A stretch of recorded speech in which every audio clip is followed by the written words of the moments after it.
Hello, gentle marketers. Welcome to the Gentle Business Revolution podcast, a show where we talk about marketing your business by disrupting the current marketing paradigm.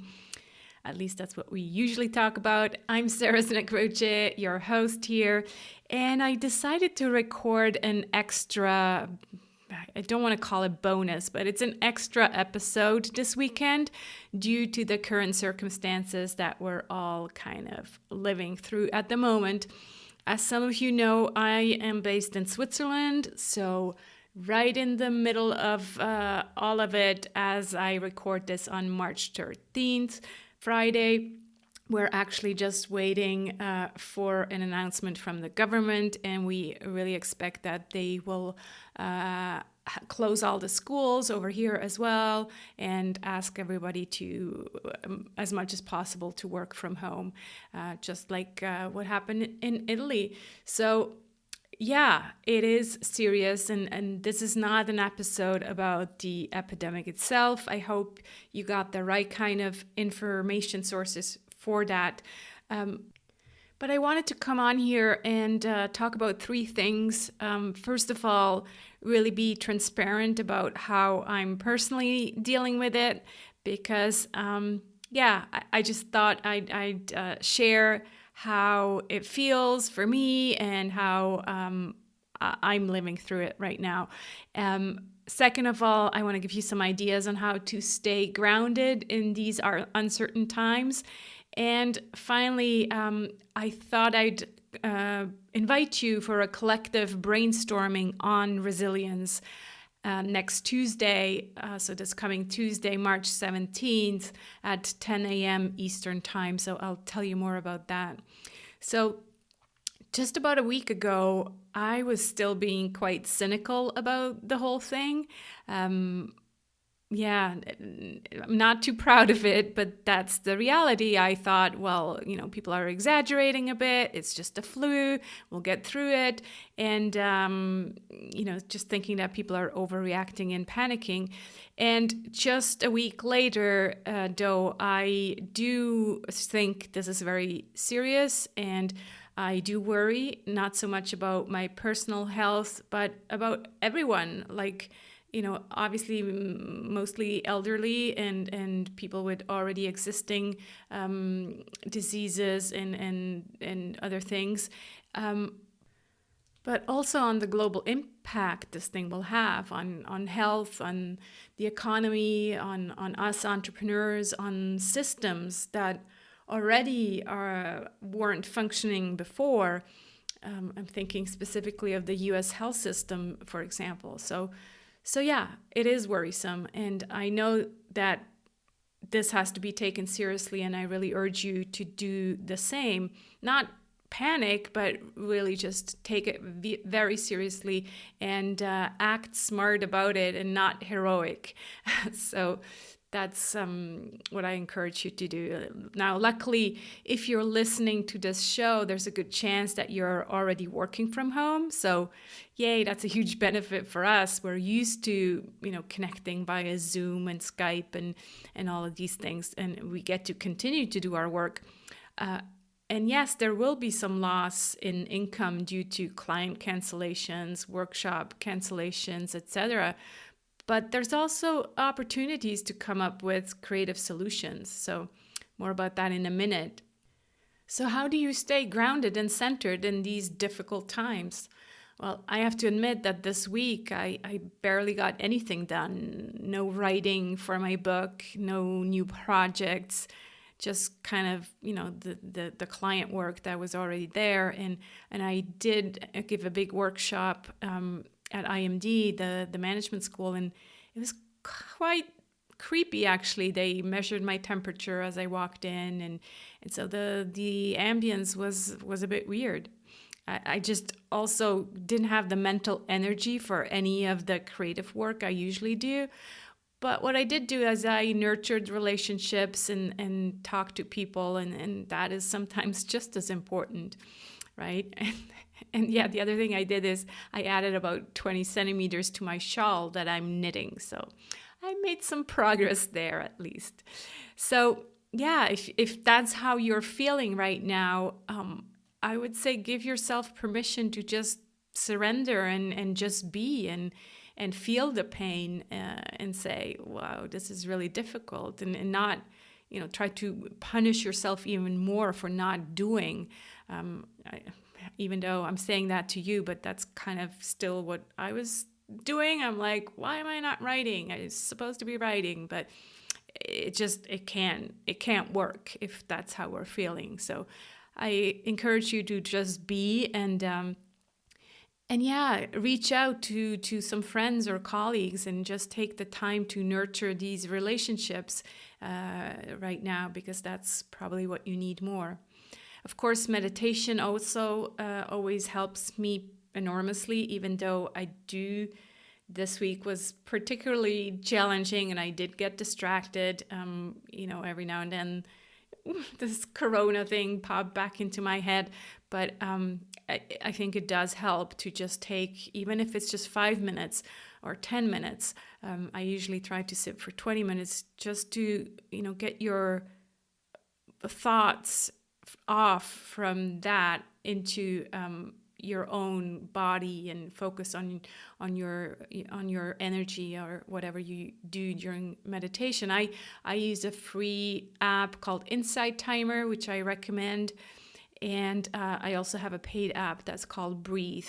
There's other ones. One is called Calm, and I think there's third one escapes me right now. But there's quite a few, and you can also just search on YouTube for free meditations. So meditation definitely helps keeping you centered. And then I would say if you get the chance to go outside, I highly recommend it.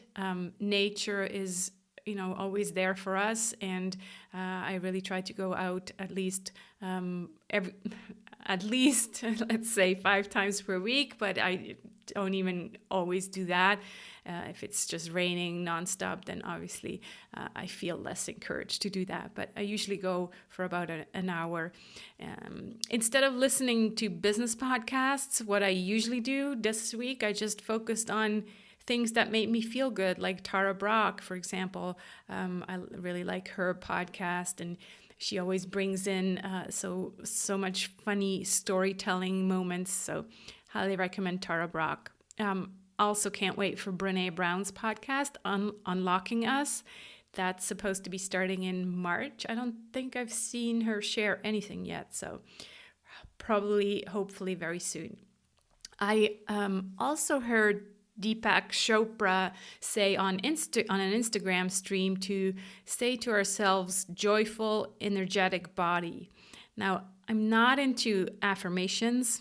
And if you haven't already listened to the episode with Dana Wilde that I just posted yesterday, sarahsantacroce.com, GBR27, that episode kind of explains why I'm not particularly into affirmations. But I do like the idea of reminding ourselves that our body and its energy is important. So I like the idea of thinking of joyful, energetic body. Because what happened this week also, I usually eat pretty healthy, but I caught myself craving chocolate or chips or a glass of wine at night quite a few times this week. It's just like, I think that's a human reaction. We feel down, and so we, feel like a pick-me-up. Just reminds me of tiramisu. That's exactly the translation of pick me up. Tiramisu means pick me up. So we're craving sugar, right? And bad food and alcohol, but that's exactly the opposite of what we should be doing. So I really try to convince myself that it's definitely not a good time to poison my body or further burden it with bad food or alcohol. So yeah, take care of your body, take care of your immune system. Vitamin C and D definitely helps. I also read that zinc is a good thing to take right now, and I don't know if I pronounced that correctly. It comes in German to me because that's how I first learned that word, I guess. So was that ZINC? C, I guess. So we started taking that.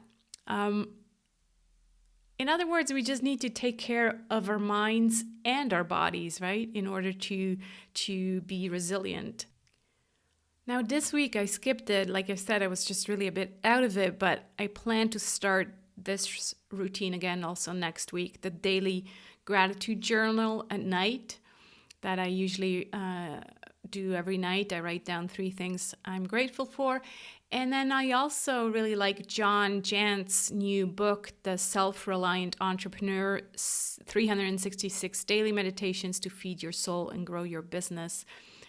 Watch out for episode number 31. That's still in the queue, in which I interview John. But if you already want to go ahead and have a look at John's latest book, Self-Reliant Entrepreneur, I highly recommend it. And I think it's really meant for times like these. Basically, he's made a compilation of 366 different texts, and then he always comments on the text and then ends with a question to kind of reflect on something quite deep. So I like what he's done. So these are some of the things that I'm doing to stay grounded, and it almost feels like now I have certainty that things will be uncertain.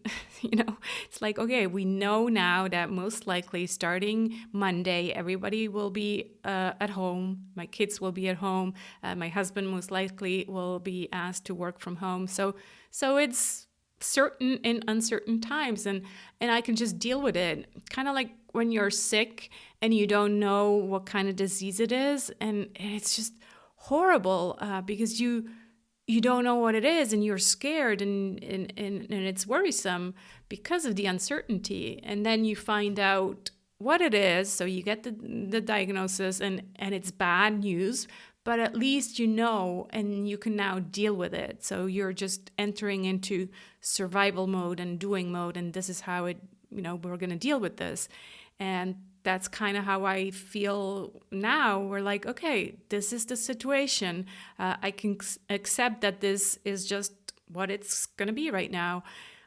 It's difficult, but at the same time, from the little I know from astrology, it's exactly what belongs right now. It's a global crisis that hopefully teaches us something about living together on this one world that we have. And it's also a message from nature. We discussed this on one of the walks with my friend Barbara. It feels like the nature is telling us that she will always prevail, and that she has way more power than any human being, right? And so that's kind of the message that I feel like we need to receive right now, that she gives and she takes, and she will always prevail. So in a way, it has to also do with, the climate crisis. So yeah, that's how I feel. Despite the heaviness, I feel that we are in this together, and we will get through it together. Unfortunately, it's also not just a health crisis. It's also an economical crisis, because it obviously has impacts on everything. So that means that it might have a financial impact for some of us as well. So it's time to really think creatively and work on our resilience as entrepreneurs, because there are definitely ways in which business can continue, especially if we're using today's technology to connect with each other without having to meet. We're all hopefully using Zoom by now, or Skype. And in order to use our collective intelligence and creativity, that's why I thought I would host a collective resilience brainstorming call next Tuesday, March 17th at 10 a.m. Eastern. And it will happen on Zoom, and I will share as an intro some of the mindfulness ideas I shared on this podcast, and people can comment what they're doing, etc. And then we also talk about the doing. So what can we do as entrepreneurs to stay resilient and to keep afloat in these difficult times? I will share some suggestions, but then also invite everyone to chime in with theirs, so that we really use the hive mind to find solutions together. So that's what I'd like to invite you for. I created a very simple page where you can sign up to join us. Obviously, it's free, sarahsantacroce.com/resilience. So that's my first name, Sarah, with an H at the end, Santacroce, Santa like Santa Claus, and Croce, CROCE.com/resilience. I would love to see you there. And if you can't make it live, sign up anyways, and I'll send out the replay. And again, if you haven't been on any of those calls that I organize, they're very different from your usual webinars. We show up, we make space for the being, the human connection, and the doing. That's what I want to bring to anything that going forward. And I also want to make space for the audience. So it's not just me presenting. I think it is so powerful that we have these tools available so that we can all bring in our ideas. So I hope to see you there. Thanks again for tuning in today. This is a raw bonus episode, no show notes. So the link to join us again is sarahsantacroce.com/resilience. And that's happening on Tuesday, March 17th at 10 a.m. Eastern. And if you're listening on a mobile device, you'll find the link in the description of your app. We can do this. We can get through this together. I hope to see you on March 17th. Have a great weekend.